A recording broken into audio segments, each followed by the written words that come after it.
قرآن کریم کی ایک آیت کو لے کر بات شروع کر رہا ہوں۔ سورہ 3 کی ایک آیت پڑھی ہے، خالق ارشاد فرماتا ہے لقد خلقنا الانسان فی احسن تقویم۔ مجاز کو حقیقت بنانا، سمندر کی وسعتوں کو کوزے میں بند کر دینا اور آسمانوں کی بلندیوں سے ستارے توڑ لانا آسان کام ہے، لیکن عنایت کردہ عنوان انسان اور انسانیت پر روشنی ڈالنا بڑا مشکل کام ہے۔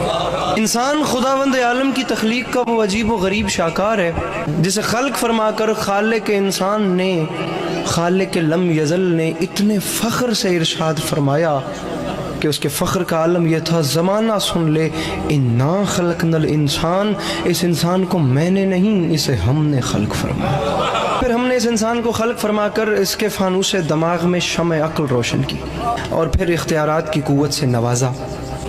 تمام اختیارات سے نواز کر پھر ہم نے اعلان کر دیا انا ہدیناہ السبیل اما شاکرا و اما کفورا، ہم نے اسے ہدایت سبیل بھی کر دی ہے، چاہے یہ شکر کی راہوں پر چل کر شکر گزار بندہ بنے، چاہے یہ کفر کی راہوں پر چل کر ناشکرہ بنے۔ لہٰذا ہم اس انسان کو اختیارات دیتے ہیں، یہ جیسے چاہے یہ ویسے اپنی زندگی گزارے۔ ہم بھی ایک دن مقرر کریں گے پھر قیامت کا، اس دن اس سے پوچھیں گے اب بتا کہ ان راہوں پر چل کر ہم تک آئے۔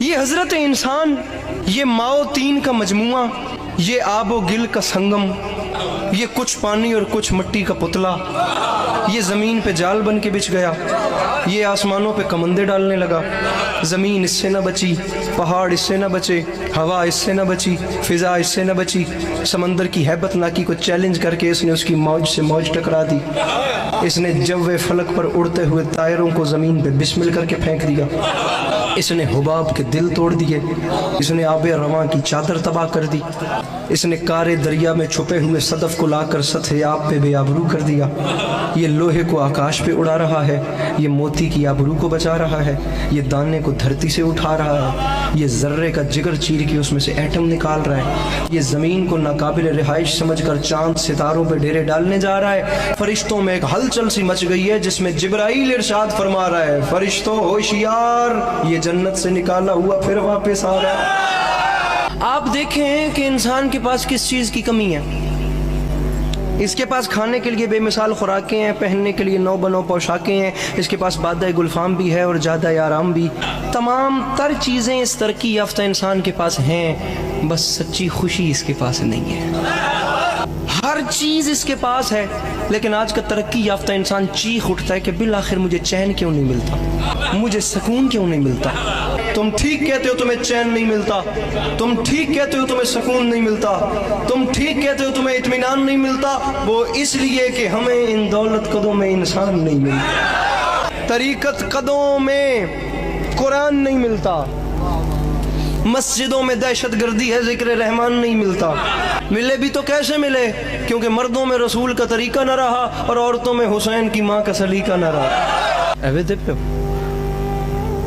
لیکن آج جدھر نظر اٹھتی ہے نا انسان کی بستیوں میں، بے چینی، بے سکونی، بے اطمینانی، ہر آنکھ اشک بار، ہر دل بے قرار، ہر دماغ بد حواس، ہر روح سوگوار، حیات اور اس کی برنائیاں، جوانی اور اس کی انگڑائیاں، حسن اور اس کی حشر زائیاں، تمام زندگی ایک عمر رفتہ ساز شکستہ، انسان کی زندگی ایک بھٹکا ہوا قدم بن گئی ہے۔ اسے پتہ ہی نہیں ہے میں کہاں سے آیا تھا، میں کہاں کو جا رہا ہوں، میں کیا کرنے آیا تھا، میرے ساتھ کیا ہو رہا ہے۔ وہ کہتا ہے میں نے احسن بنایا، ایتھے گل ہی کوئی نہیں۔ مسئلہ یہ ہے کہ وہ کون ہیں جسے اس نے احسن بنایا؟ جسے وہ احسن بنائے وہ ایسا نہیں ہوتا، اور جو یہ ہے یہ وہ نہیں جسے اس نے احسن بنایا۔ بات کہاں گم ہو گئی؟ اگر ہم قرآن کریم کی اگلی آیت تلاوت کرتے تو یہ مسئلہ بھی ختم ہو جاتا۔